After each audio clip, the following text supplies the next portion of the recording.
Shut up, evil Sussexes. Former African colonies hits Has and Meg hard after their ridiculous PR stunt. Royal fans, before we start, please subscribe to my channel and click the bell icon. The Jubilee has met with a muted response in much of sub-Saharan Africa, with commentators evoking the troubled history of the British Empire, London's diminished influence and the distraction of deepening economic problems on the continent to explain the apparent apathy. Buckingham Palace listed 18 official beacons lit in commemoration across Africa last week, and Seychelles President Wavel Ramkalawan described the Queen as a remarkable global personality whose legacy transcends national borders, who was loved and respected by the entire world. But such sentiments are not universal.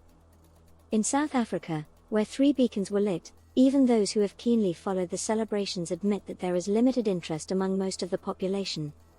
"I'm watching everything I can. She's such a lovely lady," said Edwina Bell, 69, a nanny in West Johannesburg, the country's commercial capital. To English-speaking South Africans, it's a hankering after the past, the colonial era and all that. It's romantic. But generally, she doesn't mean a lot to most people here. In Alexandra, a poor neighborhood in northeast Johannesburg, there was limited interest in the Queen, the Jubilee or Britain. "All that was a long time ago. I don't know what it has to do with us now," said Clever Dlamini, an unemployed mason, as he queued to buy fried bread rolls. "It is nice for her, but we've got other things to worry about." South Africa rejoined the Commonwealth in 1994 after the racist, repressive apartheid regime withdrew.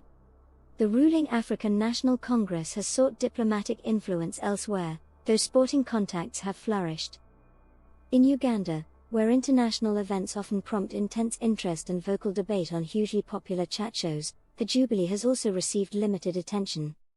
"It's not an anti-imperialist thing, and there's no hostility, apart from among elites or a few university-educated people," said Michael Mutayaba, an independent analyst in Uganda. "It's just sheer lack of interest. People talked about the Taliban takeover in Afghanistan and Russia but are more interested in rising fuel prices than the Queen." In contrast, the wedding of Meghan Markle and Prince Harry in 2018 was followed closely. There were lots of debates about whether Meghan would be accepted by the royal family, and talk about racism, Mutayaba said. In neighboring Kenya, another former British colony, memories of the empire are still raw for some. From the start, the Queen's reign would be indelibly stained by the brutality of the empire she presided over and that accompanied its demise, said Patrick Gathra, a Kenyan cartoonist, writer and commentator. The East African country became independent in 1963 after years of violent struggle between a liberation movement and colonial troops. In 2013, the British government apologized for the torture of thousands of Kenyans during the 1950s Mau Mau uprising, and paid millions in an out-of-court settlement. To this day, she has never publicly admitted, let alone apologized for, the oppression, torture, dehumanization, and dispossession visited upon people in the colony of Kenya before and after she acceded to the throne, Gathra said.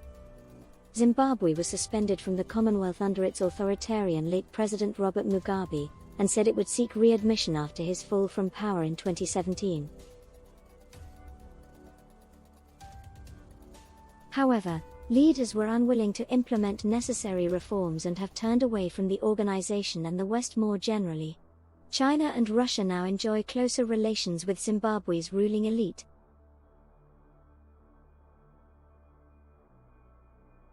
"She is becoming irrelevant here," said Peter Nyapadwa, a social activist. "We know about Chinese President Xi Jinping or Putin, but not the Queen." In recent years, the French government has launched a controversial effort to address the legacy of its empire on the continent. Resentment of the former rulers has provided opportunities for strategic competitors and caused considerable difficulties for Paris in countries such as Mali and Burkina Faso. Britain has not attempted anything similar. AP contributed reporting from Kenya and Zimbabwe. Thanks for watching. Please share your thoughts in the comment. Thanks.